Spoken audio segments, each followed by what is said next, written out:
De la première visite à Paris du PDG de Google, on peut retenir Bonjour, it's great to be here. mais on gardera surtout ce chiffre, 1,6 milliard d'euros, un montant pharaonique exigé par l'administration fiscale française aux géants du web américain.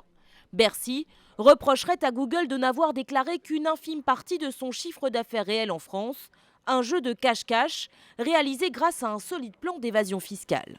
Il domicilie une filiale en Irlande qui récupère en gros une grosse partie des bénéfices qui sont engrangés en France. L'idée est simple, en gros Google fait du bénéfice essentiellement en vendant des publicités. À chaque fois qu'ils vendent des publicités en France, il y a une énorme partie qui est reversée en Irlande où c'est quasiment pas imposé. En Europe, Google a déjà été épinglé, notamment en Italie où le groupe s'est vu infliger un redressement de 200 millions d'euros et au Royaume-Uni, 171 millions d'euros pour 10 ans d'arriérés d'impôts.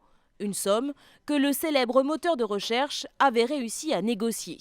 En France, Google devrait engager des recours pour aller jusqu'à la négociation.